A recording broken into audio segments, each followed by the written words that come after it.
Assalamualaikum warahmatullahi wabarakatuh. Perkenalkan, nama saya Kamila Rustiana Rihadatul Aisy dengan NIM 0488000313. Saya adalah mahasiswa Sistem Informasi di Universitas Terbuka UPBJJ Bandung.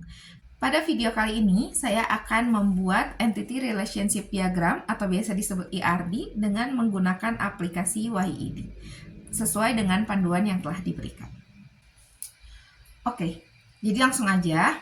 Ini ada sebuah contoh kasus di mana yang ceritanya adalah Tono mendirikan sebuah rental mobil dengan menggunakan nomor NPWP. Rental mobil tersebut diberi nama Tono Rental dengan alamat di Jalan Pramuka nomor 36 dan nomor teleponnya sekian ya. Rental mobil tersebut memiliki banyak mobil dengan datanya ada kode mobil, jenis mobil, tahun mobil, dan juga harga sewa. Customer yang akan menyewa mobil harus terdaftar terlebih dahulu dengan mengisi formulir customer yang memuat data. Di antaranya ada nomor KTP, nama, nomor telepon, dan juga alamat customer. Setelah melakukan pendaftaran, customer dapat menyewa mobil Tono Rental. Pada saat menyewa, data yang dicatat adalah nomor sewa, tanggal kembali, dan juga denda. Nah, untuk tugasnya itu kan membuat entity relationship diagram dengan mengikuti tahapan atau langkah-langkah yang ada di panduan. Untuk panduannya itu sendiri, di sini ada tahap pembuatan ERD. Yang pertama, identifikasi seluruh entity yang terlibat, menentukan atribut atau field dari masing-masing entity, mengidentifikasi, menetapkan seluruh himpunan relasi, dan di antara himpunan-himpunan entity yang ada beserta kunci tamu, menentukan derajat relasi untuk setiap himpunan relasi, dan melengkapi himpunan entitas dan himpunan relasi dengan atribut-atribut deskriptif. Nah, sesuai dengan panduan ya. Nah, kalau ini kan contohnya di rumah sakit ya, kalau di panduannya. Saya juga udah buat rangkuman yang Tono Rental. Yang pertama itu mengidentifikasi dan menetapkan seluruh entity yang terkait. Nah, dari kasus tersebut terdapatlah 3 entity yang akan kita gunakan. Yang pertama ada rental mobil, lalu ada mobil, dan yang terakhir ada customer. Nah, setelah ditentukan entity atau entitasnya, lalu kita menentukan atribut atau field dari masing-masing entitas. Yang pertama rental mobil. Rental mobil ada apa aja sesuai di kasus tadi. Di rental mobil ada nomor NPWP, lalu ada alamat, nomor telepon, dan juga nama rentalnya gitu kan.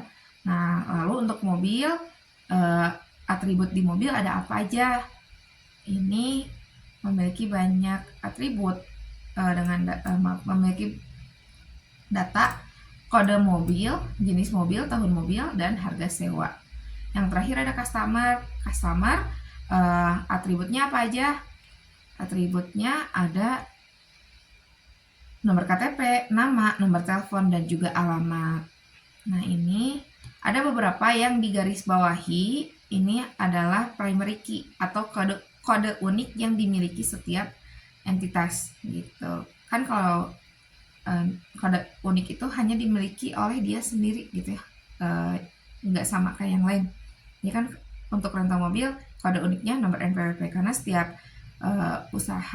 badan usaha nomor NPWP-nya pasti berbeda. Mobil ada kode mobil. Soalnya kan kalau mobil itu jenisnya bisa aja banyak, warnanya banyak gitu ya. Tapi kan kalau kode mobil itu pasti berbeda. Customer, nomor KTP tentunya ya. Nomor KTP karena kita di Indonesia, nomor induk yang kita miliki itu di KTP ya. Setiap orang pasti berbeda. Nah, lalu yang ketiga adalah mengidentifikasi dan menetapkan seluruh himpunan relasi. Untuk mempermudahnya, bisa dibuatkan dengan matrik relasi antar entitas. Jadi dibacanya dari kiri ke kanan. Misal rental mobil hubungannya dengan mobil, memiliki mobil, rental mobil memiliki mobil. Lalu rental mobil melayani customer. Mobil milik rental mobil. Mobil disewa oleh customer. Customer mendaftar rental mobil, mendaftar sewa ya di sini kasusnya. Dan juga customer menyewa mobil. Nah, setelah ditentukan relasinya, kita juga harus memahami entity tersebut. Apakah entitasnya, karena kan kita nanti akan menambahkan derajat kardinalitas. Sebelum menambahkan derajat kardinalitas, kita harus memahami dulu kasus antar dari entitas. apakah entitas tersebut satu ke banyak, atau banyak ke satu, gitu, atau banyak ke banyak juga bisa. Dari kasus di atas ada ringkasannya, itu banyak mobil dimiliki satu rental mobil, karena kan rental mobil nggak mungkin punya satu aja. Misalnya untuk kasus ini kita anggaplah rental mobil tersebut punya banyak mobil, gitu kan. Rental mobilnya hanya satu karena tenor rental. Lalu ada satu rental mobil menyewakan ke banyak customer. Rental mobilnya cuma satu, itu tenor rental, tapi banyak customer yang bisa menyewa di tenor rental. Jadi nggak hanya satu customer gitu ya yang bisa meminjam. Lalu ada banyak customer menyewa banyak mobil, tentunya ya banyak customer menyewa di tenor rental untuk menyewa banyak mobil. Tuh. Sehingga dapat terbentuk derajat kardinalitasnya. Rental mobil dan mobil adalah satu ke banyak. Rental mobilnya satu, mobilnya banyak. Rental mobil ke customer adalah satu ke banyak juga. Rental mobilnya satu, customernya banyak. Customer dengan mobil banyak ke banyak. Banyak customer, banyak mobil ya. Nah, lalu dari analisis tersebut dapat digambarkan pada YED graph seperti ini. Nah, sekarang kita buat lagi YED graph-nya. Yang pertama itu, sebelumnya saya juga udah membuat ya. Nah, tapi kita buat ulang. Yang pertama kita masukkan dulu entitas. Di sini setiap shape-nya itu punya, setiap bentuknya itu udah ada namanya masing-masing ya. Ini juga memudahkan kita untuk menggunakan aplikasinya kayak ini entity. Entitas. Nah, kita punya berapa tadi entitasnya? Nah, di sini kita punya berapa? Nah, kita perbanyak aja ya, di copy paste kayak biasa. Ada 3.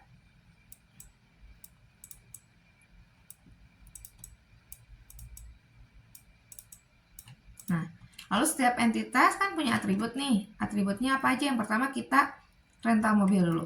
Kita rubah. Rental mobil.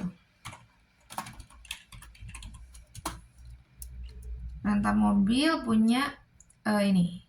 Di sini ada atribut.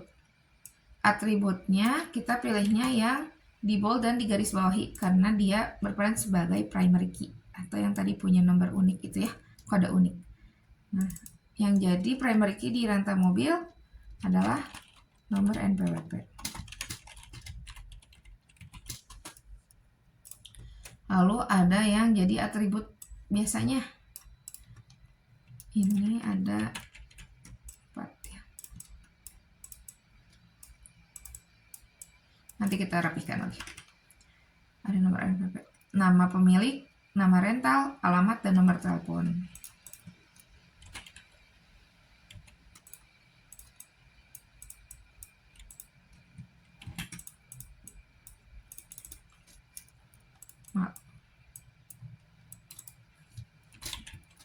Nama pemilik,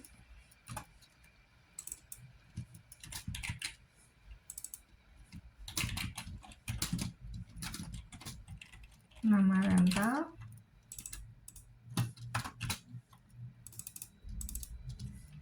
alamat, nomor telepon. Nah, terus entitas selanjutnya ada mobil. Primary key dari mobil apa? Yang tadi kode mobil. Terus atribut lainnya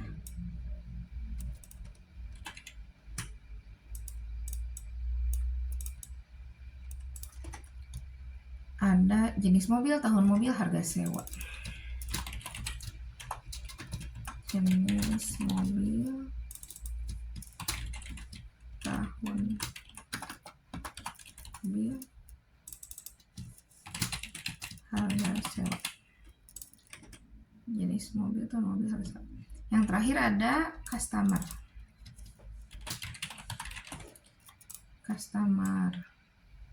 Nih, customer punya primary key-nya tadi nomor KTP. Lalu untuk atribut lainnya ada juga nama tentunya, nomor telepon, dan alamat. Nah, sudahlah, ini sudah masuk ya entitas dan atributnya masing-masing. Nah, lalu kita rapihkan, kita susun lagi untuk penempatannya ya, biar lebih rapi.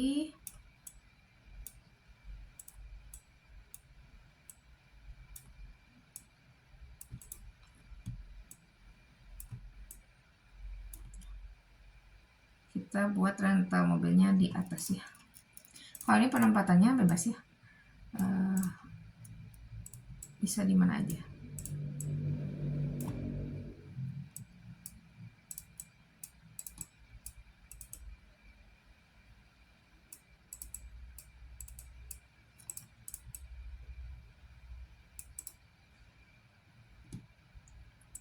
Mobil,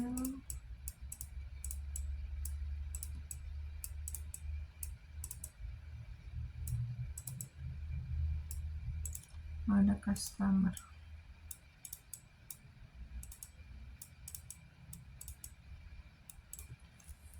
Nah, lalu sudah memasukkan entity dan atributnya. Nih, sesuai panduan ya. Setelah dibuat itu, masukkan juga relasi dari tiap entitas. Relasinya yang tadi kita buat di sini.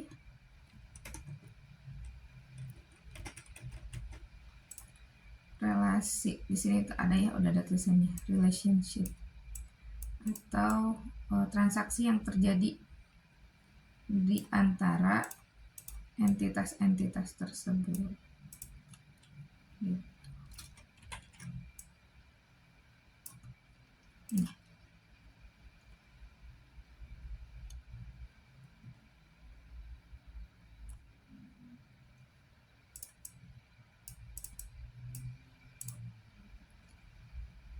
Nah, ini tadi hubungannya rental mobil sama mobil ini memiliki rental mobil ke customer, melayani. Kalau customer ke rental mobil mendaftar. Daftar itu mendaftar sewa ya. Karena kan tadi juga setiap customer, nah, customer yang akan menyewa mobil harus terdaftar terlebih dahulu dengan mengisi formulir. Berarti kan daftar ya di rentalnya. Karena ini kan nggak ada. Nah, jadi langsung ke Tono Rental gitu, daftar. Tidak dijelaskan bagian-bagiannya karena jadi secara generalnya gitu ya. Kayak customer langsung daftar rental mobil. Terus hubungannya mobil dan customer, mobil disewa customer. Berarti kan di sini proses menyewa.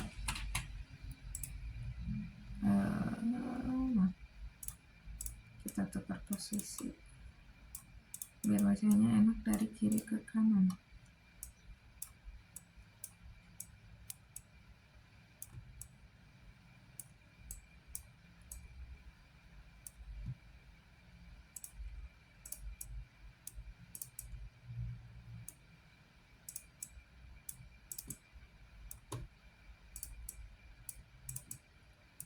Nah, jadi customer mendaftar sewa di rental mobil memiliki mobil, customer menyewa mobil, gitu ya.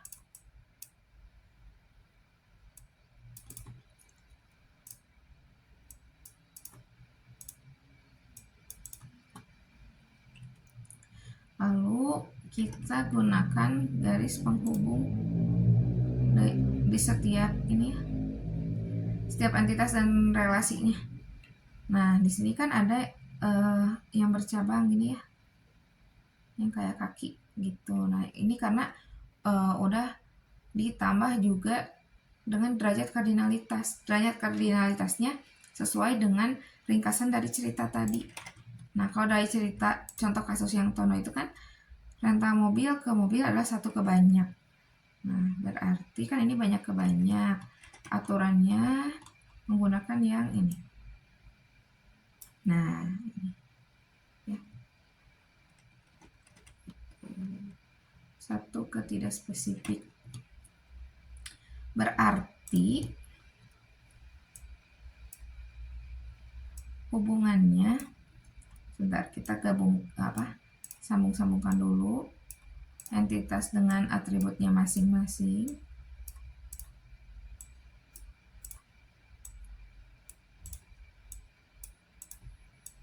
Ini ditahan lalu tarik gitu ya.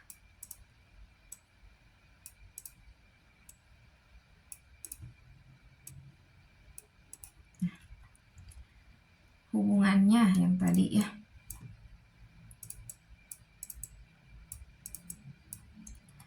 Rental mobil ada berapa? Ada 1.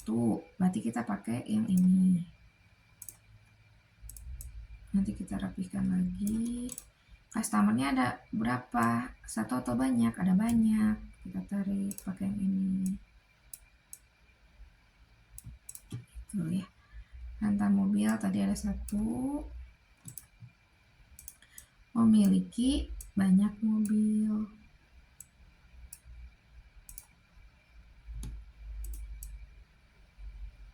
Nah, banyak mobil disewa atau dipinjam oleh banyak customer. Nah, gini ya. Terus tinggal kita rapihkan lagi posisinya.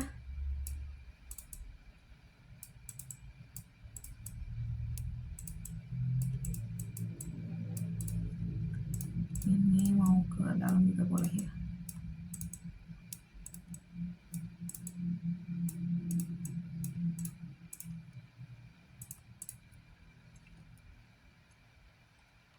Untuk gambarnya itu bisa kita ekspor langsung jadi bentuk gambar.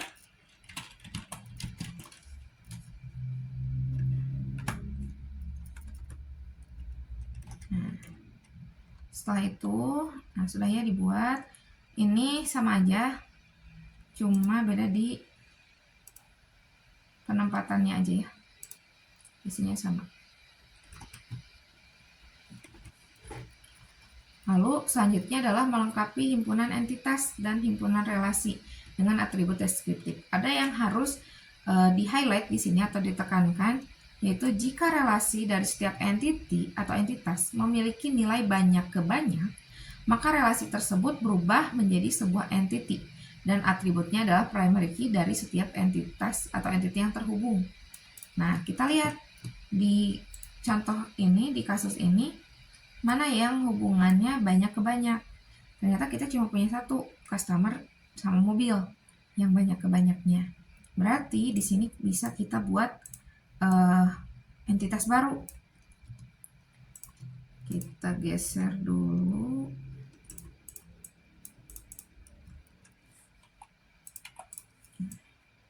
Karena akan dibuat entitas baru, jadi kita geser kanan kirinya.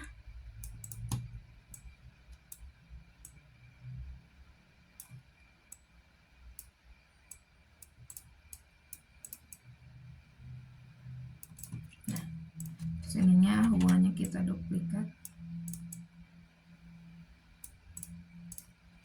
Apa nih yang terjadi dari banyak ke banyak itu? Customer berarti menyewa mobil. Mobil disewa customer. Lalu buatlah entitas barunya. Apa itu entitas barunya? Apa yang terjadi di sini?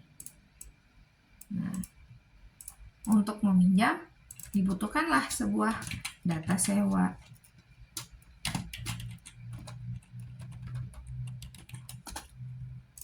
Data sewa ini berisinya apa?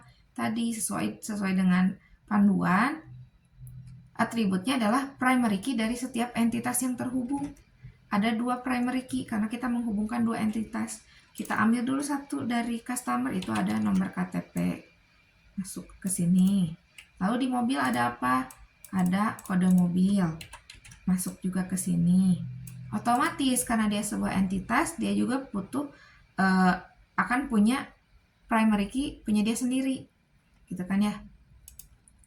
Primary key-nya punya dia berarti kode unik dari setiap data. Berarti kita buat nomor sewa. Gitu ya.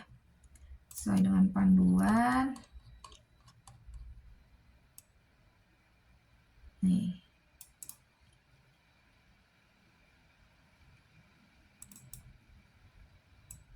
Ini ya. Itu kan ini sebelumnya banyak ke banyak ya semuanya. Dibuatlah entitas baru dari banyak ke banyak itu. Nah, ini memasukkan primary key dari setiap entitas yang terhubung. Di dokter, primary key-nya ID dokter, masuk ke sini. Di administrator, primary key-nya ID admin, masuk lagi ke sini. Nah, dokter admin juga punya primary key-nya, yaitu ID data. Berarti untuk contoh kasus Tono, yang ini udah bukan primary key. Nah, kita ubah dulu atributnya pakai yang biasa. Isinya nomor KTP. Yang ini kita hapus. Terus kita buat lagi apa yang punya primary key punya mobil, kode mobil. Karena kan kalau primary key itu cuma satu di setiap entitas ya, itu. Nah, jadi yang jadi nomor sewa primary key dari data sewa itu nomor sewa, gitu. Nah, selain nomor sewa, ternyata di data itu punya atribut lain. Apa aja atributnya? Ini. Pada saat menyewa mobil, data yang dicatat adalah nomor sewa, tanggal kembali, dan juga denda. Ini berarti atribut punya si data sewa. Gitu ya.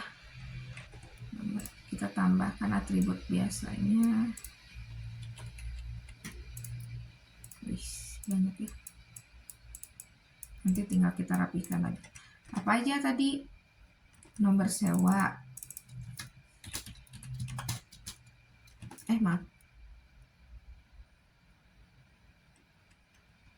Iya betul. Nomor sewa.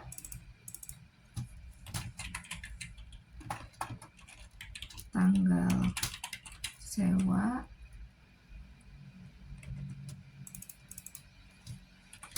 Tanggal kembali dan juga denda. Berarti untuk primary key dari data sewa, berarti bukan nomor sewa ya, kita rubah jadi kode sewa, kode data. Apa ya?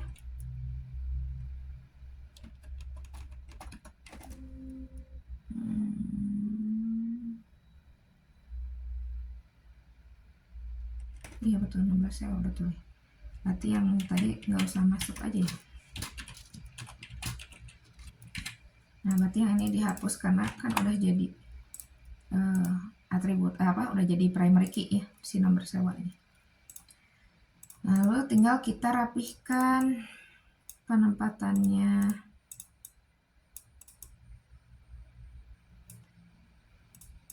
Bebas ya, ini mau gimana juga.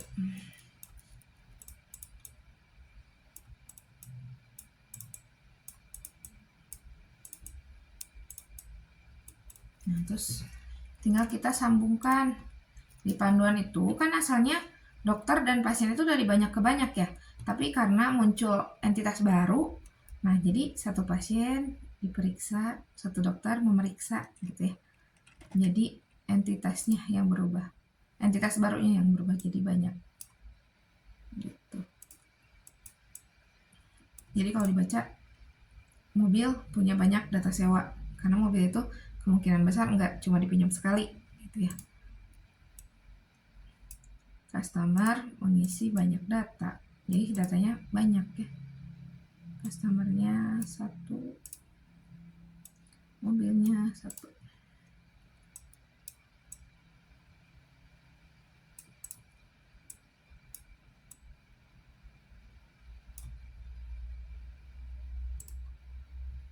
Nah, terus kita hubungkan deh mereka. Maaf.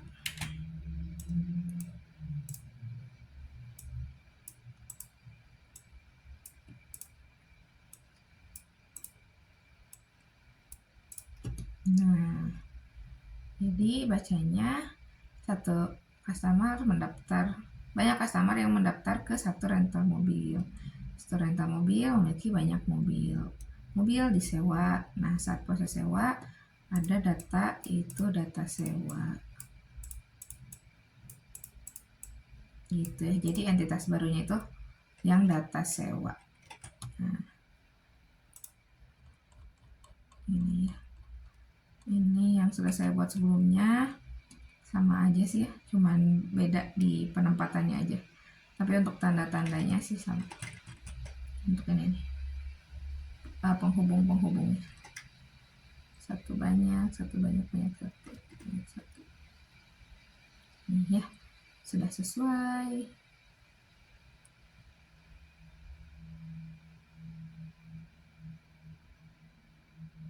Lalu jangan lupa simpan, bisa dalam bentuk ininya ya, filenya, atau langsung kita ekspor gambarnya juga bisa ya. Gitu. Nah, itu tadi contoh pembuatan IRD untuk kasus Tono Rental dengan menggunakan aplikasi YED. Mungkin dicukupkan sekian. Mohon maaf apabila ada kesalahan. Terima kasih untuk perhatiannya. Wassalamualaikum warahmatullahi wabarakatuh.